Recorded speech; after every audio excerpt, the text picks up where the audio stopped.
Hi friends, నేను episode చూశారు కదా. ఎల్లో కార్డ్స్ ఇచ్చిన క్యాండిడేట్స్కి కరెక్ట్గానే ఇచ్చారా? రోహిత్కి ఎల్లో కార్డ్ ఏంటి, అది నిజమా లేకపోతే కావాలని ఇచ్చారా ఏంటనేది, అది వస్తున్న ఎల్లో కార్డుకి రోహిత్కి సెట్ అవుద్దా? చిన్న కామెంట్ చేయండి. నిన్న ఫిజికల్ గేమ్లో చాలా బాగా ఆడారు. ఎవరు ఎట్లా ఎఫర్ట్ పెట్టనేది ఈ వీడియోలో చూద్దాం మనం. ఫస్ట్ టైం మన ఛానల్ చూస్తున్న వారు సబ్స్క్రైబ్ చేయండి, లైక్ చేయండి, షేర్ చేయండి. నిన్న ఎపిసోడ్లో శ్రీముఖి వచ్చింది, నవదీప్ వచ్చారు, అభిజిత్ ఇద్దరు వచ్చారు, ఎల్లో కార్డు తీసుకొని వచ్చారు, కొంచెం పనులు చేశారు, బాగానే ఉంది. ఫిజికల్గా ఈరోజు గేమ్స్ అని చెప్పారు. ఫిజికల్ గేమ్ అంటే కొంతమంది మెంటల్లీగా కూడా ఉంటుంది కాబట్టి రెండు ఉపయోగించాలి కాబట్టి ఈరోజు ఫిజికల్ ఓన్లీ అని చెప్పారు. ఫిజికల్గా స్టార్టింగే రోహిత్కి మిథిలేష్కి పెట్టారు. రోహిత్ గెలిచాడు. నెక్స్ట్ లేడీస్కి వచ్చేటప్పటికి సృష్టికి అపూర్వకు పెట్టారు, సృష్టి గెలిచింది. వీళ్ళు గెలిచారు, బాగానే ఉంది. వీళ్ళు ఫిజికల్గా ఇది మీకు అర్థమైంది అనడానికి వాళ్ళు చూపించడానికి ఇట్లా ఫిజికల్ని చెప్పారు. సరే, గేమ్ పరంగా ఒక్కొక్క మ్యూజికల్ చేర్చి పెడుతూ ఎవరు స్ట్రాంగ్ ఎవరు వీక్ అనేది, స్ట్రాంగ్ వాళ్ళని ఒక టీము, వీక్ వాళ్ళని ఒక టీం చేస్తున్నారు, బాగానే ఉంది. ఒక్కొక్కళ్ళు గెలుస్తూ ఉన్నారు. గెలిచిన వాళ్ళేమో రెడ్ టీము, ఓడిపోయిన వాళ్ళు ఎల్లో టీమ్ బ్లూ టీం అన్నట్టు డిసైడ్ అయ్యారు. వాళ్ళు రెడ్ టీంకి వచ్చేటప్పటికి రోహిత్ నాయుడు టీం లీడర్గా ఉన్నాడు. మిథిలేష్, సృష్టి, అమన్, రాజకుమారి, షాలిని, ఝాన్సీ వీళ్ళు స్ట్రాంగ్. వీక్ వచ్చేటప్పటికి దీపక్ లీడర్గా ఉన్నాడు. రామకృష్ణ, అపూర్వ, చరణ్, ప్రియ, దీపక్, గాయత్రి, భాగి, హేమంత్ వీళ్ళు వీక్ అన్నారు. కానీ చరణ్ ఒక మాట అన్నాడు. మిథిలేష్ వచ్చి చరణ్ని వీక్ అని అంటే చరణ్ భలే మాట అన్నాడు. ఇక్కడ నీకు బుర్ర లేదన్నాడు, నీకు మతి లేదన్నాడు మిథిలేష్ని. నీకు బుద్ధి లేదన్నాడు. నాకు బుద్ధి లేకపోవడం ఏంటంటే ఫిజికల్ ఒకటే కాదు, బుద్ధి కూడా ఉండాలి, అదే నేను చూపిస్తా అన్నాడు. నిన్న గేమ్లో మిథిలేష్ అదే చేశాడు కాబట్టి చెప్పాడు. ఫిజికల్ గేమ్ ఆడారు, బాగా చాలా బాగా టఫ్ ఆడారు. ఆడేటప్పుడు వీళ్ళు రూల్స్ అండ్ రెగ్యులేషన్స్ చెప్తా ఉన్నారు. ఆ రూల్స్ అండ్ రెగ్యులేషన్లో రెండు చేతులతోటి లాక్ అయిన దాన్ని పట్టుకోకూడదని చెప్పలేదు కదా. వాళ్ళు ఒకళ్ళొక పెట్టేసి లాక్ చేశారు. లాక్ చేస్తుంటే ఎవరు వాళ్ళు లాక్కొని పోయి వాళ్ళ నంబర్ దగ్గర ఉన్న పెడల్స్ మీద ఉన్న ఆ కీస్ తీసుకోవాలి. ఎవరికాళ్ళు లాక్కుంటున్నారు. లాక్కునేటప్పుడు మీరు ఒక్క చేతితోటే పట్టుకోవాలి, రెండు చేతులు ఉపయోగించకూడదు అనేది వాడు మెన్షన్ చేయకపోవడం వల్ల, జ్యూరీ మెంబర్స్ కానీ శ్రీముఖ్ కానీ చెప్పడం వల్ల అక్కడ రోహిత్ రెండు చేతులు ఉపయోగించాడు. కానీ రెండు చేతులు ఉపయోగించింది రోహిత్ ఒకటే కనిపిస్తున్నాడు, కానీ మిగిలిన వాళ్ళు కూడా ఉపయోగించారు. వాళ్ళ అబ్జర్వేషన్లో రోహిత్ ఒకటే కనిపించాడు రెండు చేతులు పట్టుకున్నందుకు.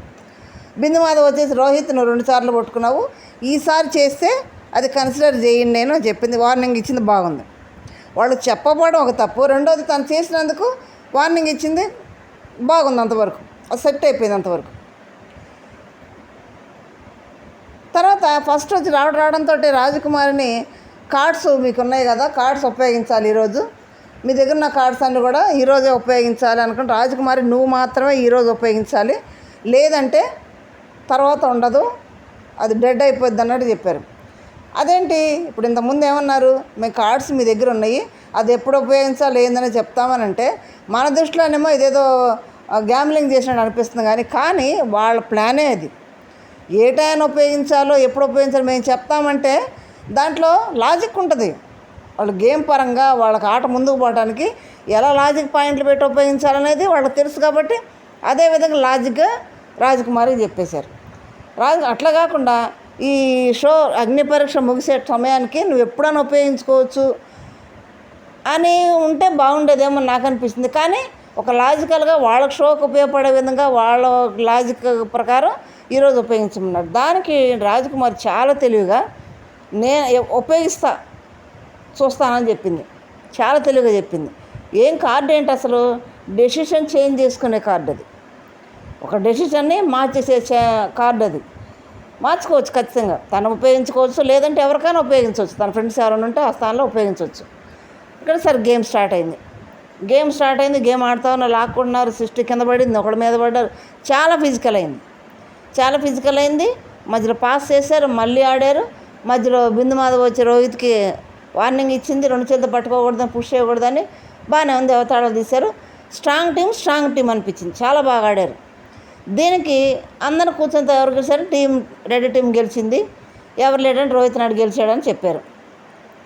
ఇక్కడ నెక్స్ట్ మోస్ట్ వాల్యుబుల్ ప్లేయర్ ఎవరు అనుకుంటున్నారు అని అంటే రోహిత్ వచ్చి చాలా రియాలిటీగా, చాలా క్లారిటీగా నిజంగా మెచ్చుకోవాలి రోహిత్ నాయుడు. ఎందుకంటే నేను లీడర్ను కదా, నేను ఎందుకు తక్కువ చేసుకోవాలి, నేను బాగా ఆడాను కదా అనేది ఆ రోహిత్ నాయుడులో లేదు. అసలు ఆ ఇంటెన్షనే లేదు. చక్కగా క్లారిటీగా అమ్మాయి అయినా సరే మాతో పోటా పడబడి అక్కడ సృష్టి కనుక లేకపోతే మాకు మైనస్ అయ్యేది. ఆ ప్లేస్లో సృష్టి ఉండి చాలా ప్లస్ పాయింట్ సృష్టి అయ్యింది మాకు గేమ్ గెలవటానికి అని సృష్టిని అమ్మాయి అయినా చాలా హెల్ప్ చేసింది అన్నాడు చూడండి, గ్రేట్. దాంట్లో రోహిత్ నాయుడు మెచ్చుకోవాలి, చాలా మెచ్చుకోవాలి. ఎందుకంటే అక్కడ అమ్మాయిల ఎఫర్ట్ని గమనించాడు. అక్కడ సృష్టి ఎంత మెయిన్ కీలకమైన పాయింట్ అయింది అక్కడ గెలవటానికి గమనించాడు. కాబట్టి రోహిత్ నాయుడు సృష్టిని ఓటు అప్పీల్కి ఛాన్స్ ఇచ్చాడు. మరి ఓటు అప్పీల్ చేసుకోవడానికి తనకు ఛాన్స్ ఇస్తే టీంలో ఎవరికి ఇస్తారు రోహిత్ నాయుడు అంటే సృష్టికి ఇస్తాను, ఎందుకంటే మా టీం గెలవడానికే పునాది అమ్మాయి కాబట్టి తనకి ఇస్తానని ఇచ్చాడు.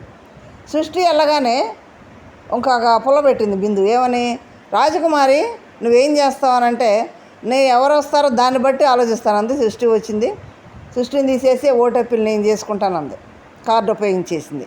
ఇక తర్వాత ఛాన్స్ లేదు రాజకుమారికి, ఓటు అప్పీల్ చేసుకుంది, బాగానే ఉంది. నెక్స్ట్ వచ్చి స్టార్టింగే ఎల్లో కార్డు గాయత్రికి ఇవ్వడానికి కారణం ఏంటి అంటే అది టీం మెంబర్స్ అందరూ కలిసి గాయత్రికి ఇచ్చారు.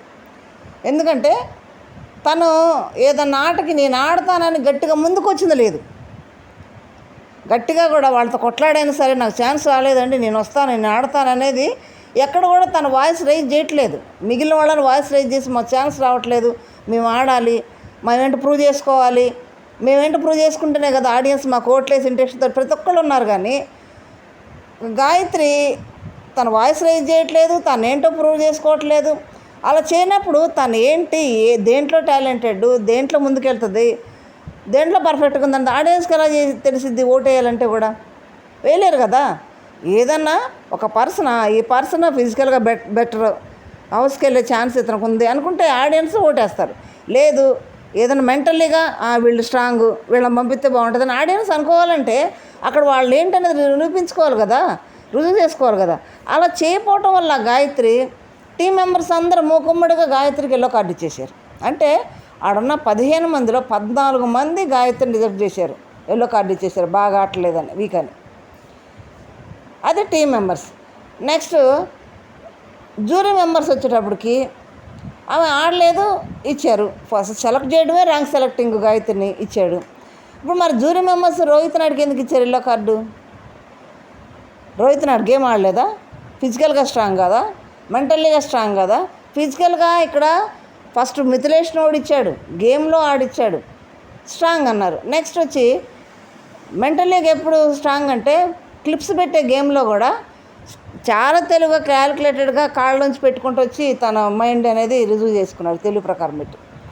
మరి ఎక్కడ తక్కువ ఉన్నాడని ఎల్లో కార్డు ఇచ్చారు? ఎల్లో కార్డు ఇవ్వటం అక్కడ రాంగే. కానీ ఇక్కడ ఎల్లో కార్డు ఇవ్వడం వల్ల ఏమవుద్దంటే అక్కడ రోహిత్ నాయుడు ఒక మాట అన్నాడు, ఎందుకు ఇచ్చింది ఎల్లో కార్డు అంటే అక్కడ 2 చేతులతో పట్టుకుని పుల్లు చేసావు కాబట్టి మేము ఎల్లో కార్డు ఇస్తున్నాం నీకు, గేమ్ అక్కడ నీ వల్ల ఆగింది, అక్కడ 2 చేతులతో పట్టుకోకూడదని, అందుకని మేము మీకు ఎల్లో కార్డు ఇస్తున్నామని బిందు మాది చెప్పింది. ఇది కరెక్ట్ కాదు. ఒకసారి స్టార్టింగ్ గేమే ఆల్రెడీ ఒక వార్నింగ్ ఇచ్చింది రోహిత్ నాయుడుకి, అక్కడ ఆపేసి మళ్ళీ ఎల్లో కార్డు ఇవ్వడం ఏంటి? ఒక వార్నింగ్ ఇచ్చి వదిలేసేయాలి కదా. అది మళ్ళీ రిపీట్ చేస్తే ఆ గేమ్లోనే బిందు మాధవి వార్నింగ్ ఇచ్చినా కానీ మళ్ళీ చేస్తే అప్పుడు ఎల్లో కార్డు ఇవ్వాలి. అదేం కాకుండా వార్నింగ్ ఇచ్చింది, మళ్ళీ ఇక్కడ వచ్చి ఎల్లో కార్డు ఇచ్చింది. ఇది కరెక్టా? కరెక్ట్ అన్నవాళ్ళు చిన్న కామెంట్ చేయండి, లేదు రాంగ్ అన్నవాళ్ళు కూడా కామెంట్ చేయండి. ఇది కరెక్ట్ కాదు కదా. అయినా కానీ రోహిత్ నాయుడు చాలా హుందాగా నేను ఇది ఒక గుణపాఠంగా తీసుకుంటాను, గేమ్లో మళ్ళీ రూల్స్ పాటిస్తాను, ఇది రిపీట్ కావడం చూసుకుంటానని చాలా హుందాగా వెళ్ళాడు. కానీ ఎల్లో కార్డు ఇవ్వడం మాత్రం నాకైతే నచ్చలేదు, కరెక్ట్ కాదేమో అనిపించింది. ఒక వార్నింగ్ ఇచ్చినాక ఆ వార్నింగ్ని రిజెక్ట్ చేసి వాళ్ళు చెప్పిన సూచన దాటి వెళితే అప్పుడు ఎల్లో కార్డు ఇవ్వాలి. అలా కాకుండా వార్నింగ్ ఇచ్చి ఎల్లో కార్డు ఇచ్చి, నాకు తెలిసి దీనివల్ల ఏమవుద్దంటే రోహిత్ నాయుడిని వాళ్ళు పైకే తీసుకెళ్తారు, ఆడియన్స్ దృష్టిలో తొక్కేయడం కాదు. ఆడియన్స్ ఆలోచిస్తారు, అరే రోహిత్ నాయుడు బాగా ఆడాడు కదా, ఎందుకు ఎల్లో కార్డు ఇచ్చారు. దానివల్ల ఆడియన్స్లో కూడా రోహిత్ నాయుడికి ఫాలోవర్స్ పెరిగే ఛాన్సెస్ వెరీ హై అన్నమాట. ఓకే. నెక్స్ట్ అమన్ దగ్గరకు వస్తే, అమన్ మ్యూజికల్ చైర్ ఆడేటప్పుడు తను డ్యాన్స్ చేస్తూ ఉన్నాడు. ప్రియా సంచాలకుగా ఉంది, దీపక్, అమన్, రోహిత్ ముగ్గురు ఉన్నారు. ఆ సాంగ్ ఆగిన తర్వాత వెళ్ళి కూర్చోవాలి. తను సాంగ్ ఆకముందే కాలటి పెట్టాడా అంటే అది డ్యాన్స్ చేస్తూ పెట్టాడు తప్పితే దాంట్లో భాగంగా పెట్టలే. కానీ దీపక్ ఏం చేస్తున్నాడు, అక్కడ కూర్చునే సీట్ని గమనించకుండా అమన్ ఎందుకు గమనిస్తున్నాడు? అమన్ ఎందుకు గమనించాలి? దాన్ని మిథిలేష్ తర్వాత లేచి చెప్తున్నాడు. ఒకవేళ దీపక్ ప్లానింగ్ మిథిలేష్ చెప్పాడు అనుకో, ఆ టైంలో మిథిలేష్ చెప్పని అవసరం లేదు, మళ్ళీ మిథిలేష్ లేచి మాట్లాడటం అక్కడ. ఇక్కడ అమన్కి బాధ వేసింది. అమన్కి ఎందుకు బాధ వేసిందంటే కాలు ముందు గేమ్ పాట అవ్వకముందే ముందుకు వచ్చేసాడు, కూర్చున్నాడు, గెలిచాడు అని అంటే దానికి అపూర్వ లేచి మాట్లాడుతుంది. ముందుగానే వచ్చేసి మాట్లాడుతుంటే ఇక అమ్మన కోపం వచ్చేసింది.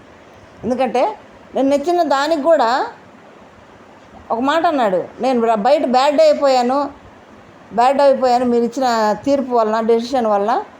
కరెక్ట్ డెసిషన్ ఎవరా మీరు, స్టాప్ అని అతను చెప్పరా అని అపూర్వ నడుస్తున్నాడు. స్టాప్ నోరు మూసుకొని కూడా అన్నాడు. ఇక్కడ ఎందుకు అన్నాడంటే అమ్మను బయట షూటింగ్ జరిగింది నిన్న, బయటకి ఏం రాలేదు, బయట ఏం జరుగుతుందో అమ్మనకేం తెలియదు. అక్కడ షోలో ఉన్న వాళ్ళే తోటి కంటెస్టెంట్సే అది రాంగ్ డెసిషను, రోహితే గెలిచాడు, అమన్ కాదు అనేది ప్రతి ఒక్కళ్ళ ఒపీనియన్. అక్కడ వాళ్ళ ఒపీనియన్ అలా ఉండేటప్పటికి అది బ్యాడ్గా బయటకి వెళ్ళి ఉంటుంది అనేది అమన్ ఉద్దేశం. కనిపిస్తుంది, క్లియర్ కనిపిస్తుంది. కాబట్టి అక్కడ కంటెస్టెంట్స్కే అది రాంగ్గా అమన్ను గెలిపిస్తాడని చెప్పారు అనేది వాళ్ళందరూ కనిపించినప్పుడు ఇదే మాట చూసి ఆడియన్స్ కూడా అర్థం అవుద్ది కదా, చూసి ఆడియన్స్ కూడా ఆలోచిస్తారు కదా, నన్ను బ్యాడ్గా అనుకుంటారు కదా, నేనేదో గేమ్ ఆడకుండా గెలిచినట్టు అయిపోయింది కదా అని ఆ ఇంటెన్షన్ తోటి మీ డెసిషన్ వలన, రాంగ్ డెసిషన్ వల్ల నేను బ్యాడ్ అయిపోయాను బయట, ఆ బ్యాడ్గా తీసుకొని ఆడియన్స్ ఓటింగ్ ఎలా వేస్తారు అనేది ఆ ఉద్దేశంతో అక్కడ అమ్మను కూడా కోపడటం జరిగింది. చాలా కోపడ్డాడు. కరెక్ట్ అది కూడా. ఎందుకంటే ఒకటి డెసిషన్ రాంగ్ తీసుకుంటే అది ఒక పర్సన్ దెబ్బ అవుతుంది, అది ఆడియన్స్ గమనిస్తారు.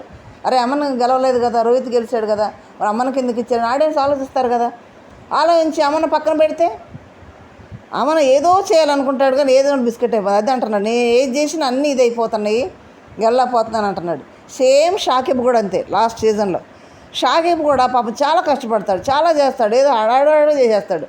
ఆ హడావుడిలోనే కొంచెం మిస్టేక్ సరిపోతూ ఉన్నాయి, మైనస్లు అయిపోతూ ఉన్నాయి. అట్లా వైల్డ్ కార్డ్లో కూడా వెళ్ళి కూడా అక్కడ సరిగ్గా మాట్లాడాక మైనస్ బయటకు వచ్చేసాడు. ఆ టైప్లోనే దివ్య లోపలికి వెళ్ళింది వైల్డ్ కార్డ్స్లో. కాబట్టి ఇక్కడ అమ్మన బాధ కరెక్టే, వాళ్ళు ఇచ్చిన డెసిషన్ రాంగే. ఇక్కడ జూరీ మెంబర్స్ కూడా రోహిత్ నాయుడుకి ఎల్లో కార్డు వేయడం కూడా తప్పే. వార్నింగ్ ఇచ్చిన ఎల్లో కార్డు ఏంటి? కాబట్టి మీరేమనుకుంటున్నారు? రోహిత్కి ఎల్లో కార్డు కరెక్టేనా? అమ్మన బాధ కరెక్టేనా? సృష్టి సూపర్, మోస్ట్ వాల్యుబుల్ ప్లేయర్ అంటే సృష్టి కరెక్ట్గానే ఇచ్చారు. రాజకుమారి కరెక్ట్గానే ఇది చేసుకుంది. ఇక్కడ అమ్మన బాధ కరెక్టే, రోహిత్ నాయుడుకి ఎల్లో కార్డు ఇవ్వడం తప్పే. మీరేమనుకుంటున్నారో చిన్న కామెంట్ చేయండి, లైక్ చేయండి, షేర్ చేసి సబ్స్క్రైబ్ చేయండి. Thank you.